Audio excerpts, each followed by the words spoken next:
BigCountryPreps.com. I'm Evan Rind, and this is the Countdown to Two-A-Days series, our daily look at an area football team and the key questions we're going to be answering about that team in our Saturday, August 14th preseason preview here at BigCountryPreps.com. I'm with my partner, Dan Youngblood, via Zoom. And tonight, Dan, it is the Abilene Wylie Bulldogs, the team that there's no gray area with these guys. When you talk about the Wylie Bulldogs with people in the area, there's no gray area. There's I love them or I really don't love them at all. Yeah, they can be a polarizing team, particularly given that they've had some pretty nice rivalries with several of our 4A schools in our area. I mean, most all those have shared a district at one time or another, and so there's no love lost in some of those cases. But this is a program that is back on the rise. They had a couple of really tough years that I'm sure some of their detractors kind of took some glee in watching. Winning does not make one popular.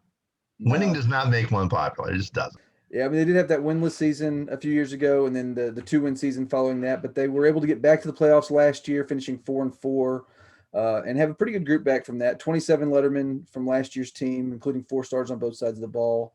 Did lose 37 lettermen, but that's not terribly surprising. They always lose big senior classes. So I think they're going to be able to build on what they did last year, and I think whether they're able to take a step forward or not, I'm not sure, but I think they will be able to compete again for a playoff spot in 2021.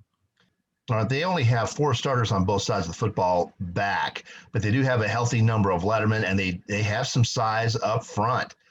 So as you see it, what are the keys for them? Do you see getting a push up front for that big offensive line and buying some time for their skill personnel as maybe one of the keys for this ball club? So to me, I think that will be one of the big keys is that running game, because they are going to have a new quarterback in Aiden Kincaid, a kid who was their backup last year. So I think it's going to be important for them to be able to run the football, to set up the pass. And if they can do that, I'd expect them to be pretty successful offensively. Let's take a quick look at the Abilene Wylie schedule for 2021, a challenging non-district slate, which really, I mean, for the district that they're in Class 5A, you like to have some toughies. You don't want to have a bunch of cupcakes, and they don't have a single one. No, this will be a good non-district schedule for them. Obviously, open up with the road game at Burleson. Play a Lubbock Monterey team they have a little bit of familiarity with. Got that big game against Abilene Cooper, which will be at Wylie this year, which will be neat. This will be the first time they'll actually host that series. And then they finish up with a couple of old rivals in Stephenville and Brownwood. So I like this non-district schedule. A lot of fun games in it.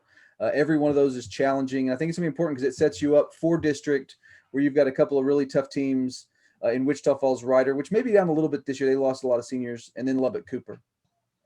All right, game of the year for Abilene Wylie. I'm going to have a surprise game of the year for you on this one, I think. But as you see it, what is their game of the year? Yeah, I think I'm going to go with that district opener at home against Ryder, just because of what Ryder lost. They lost a lot of really important skill players. So I think if Wylie can challenge and win that game, particularly at home, I think that shows some fairly significant improvement and gives them an opportunity maybe to compete at the top of that district. I mean, they're going to have a couple other big games against Randall later in the year and then later against Lubbock Cooper. But this schedule is nice for them in that they've got 3 home games and basically all 3 of their toughest games are at home. But I think the first one is going to be the biggest, the Ryder game. All right, surprise, surprise. My game of the year for Wylie will be on October the 14th at Wichita Falls High.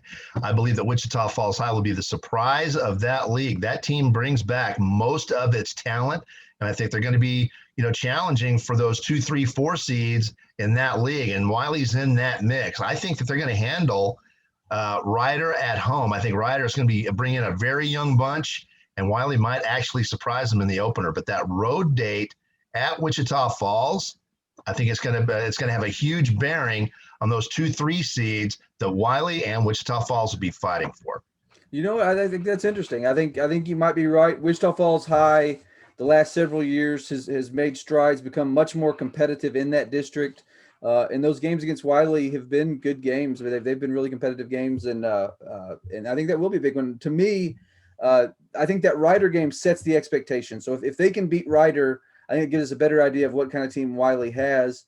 But honestly, I think you're right that Wichita Falls High game will be big, and then the Randall one following it will be as well. So I think they're going to have a lot of fun games really throughout their schedule, both non-district and district. And it's going to be one of those where you're going to have a lot of very competitive ball games too. So I think this should be a fun schedule for Wylie fans. If you like competitive football, you're going to get a lot of good games.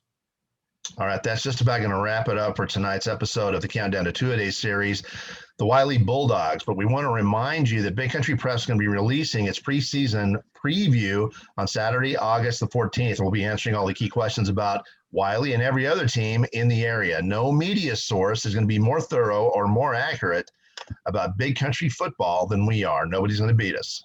In the meantime, thank you for checking out this episode of our Countdown to Two-A-Days series. And make sure you tune in again tomorrow, and we will be highlighting the Cooper Cougars here at BigCountryPreps.com.